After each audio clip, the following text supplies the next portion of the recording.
big boat behind us was radiated with nuclear poison.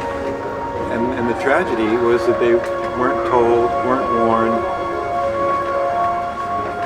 So they went out after tuna and ended up being very close to the Bikini Islands. The boom came, and I think a few of them had an inkling that was a nuclear bomb. Picadon is what it came to be called.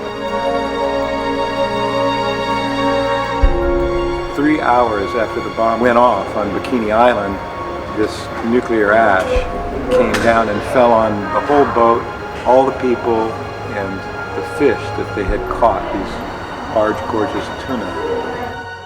Can you imagine yourself in a big snowstorm, but it's not snowflakes that's coming down, it's ash. Within hours, many of them were getting sick, nauseous, losing their appetite, needing to get some rest. And then as the hours went on, it got worse. One person reached over and grabbed another one by the hair, and a clump of hair came off his head. And they started joking with him, and all of a sudden realized that their hair was falling out. I think it was a week or so before they ended up in a Tokyo hospital, all of them, having to be treated for severe nuclear radiation. The sicknesses started to express themselves very, very intensely. Some of them developed severe burns. The doctors, when they finally figured out what had happened, they got in touch with the United States and said, "We need help."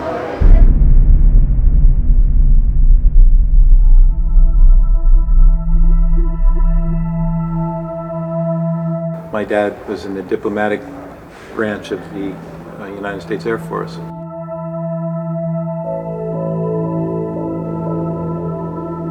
And so he worked with the American ambassador.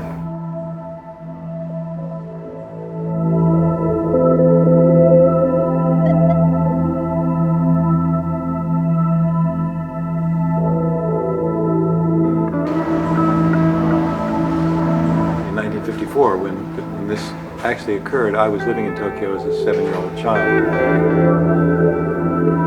So as I grew up, one of the stories that I knew was just part of our heritage was that my mom had taken care of Hiroshima victims, and that she had organized fundraisers when we lived here in Japan.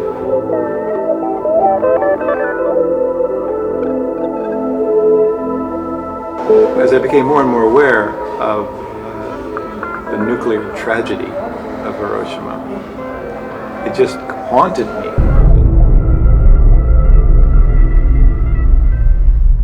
Human beings, children like that one crying right now, were vaporized at Hiroshima. Their grandmothers were holding them, preparing for a day in the park at 8:15 in the morning, and then by 8:30, they were gone. How can you live with that?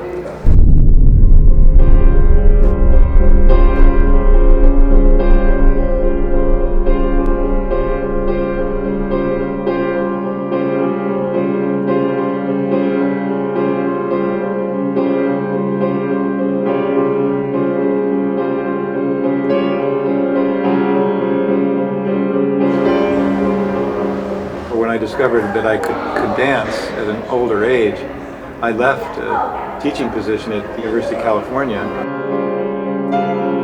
so I could devote myself full-time to dance and to dance about Hiroshima.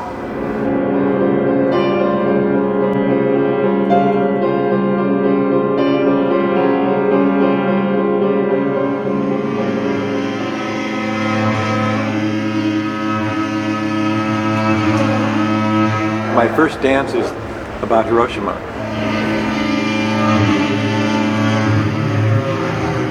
I won't call myself a Buto dancer, but it was in the Buto style. I had a loincloth on and was painted white. And it's a dance that's very difficult for people to watch. It's a painful dance.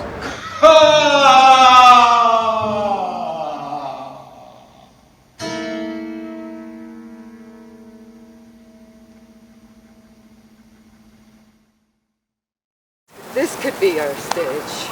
for, the duet is a choreographed piece. Can you dance next to Ken, or is it too... Maybe this area. I'd studied Eric and Hawkins' technique, and Gloria's a great Eric Hawkins dancer.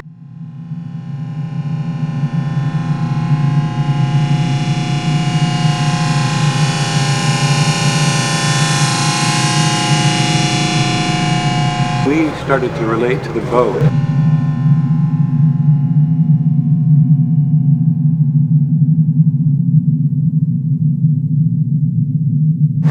The movement came of itself.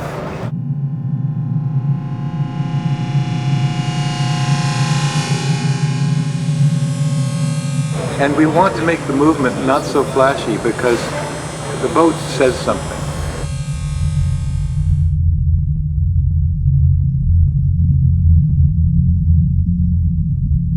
The building itself also says something to you, and the building's almost like a boat itself.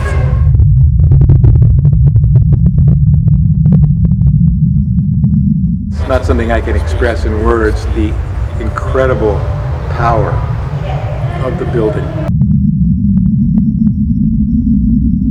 We're experiencing something brand new as we're here. We're learning as we go and receiving the message from the boat and the building. It's teaching us how to dance with it.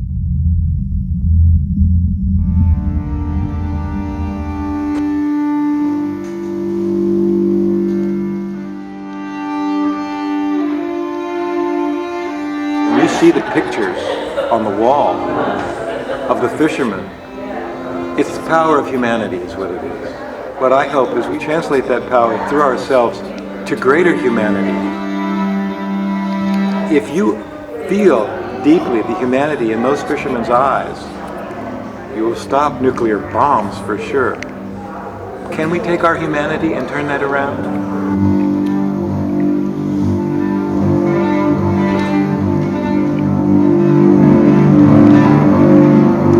All my choreography has been based around Hiroshima. It's what I do full time.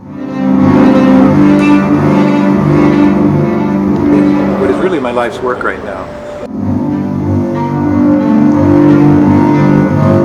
I didn't choose this subject. This subject is the one that has captured me.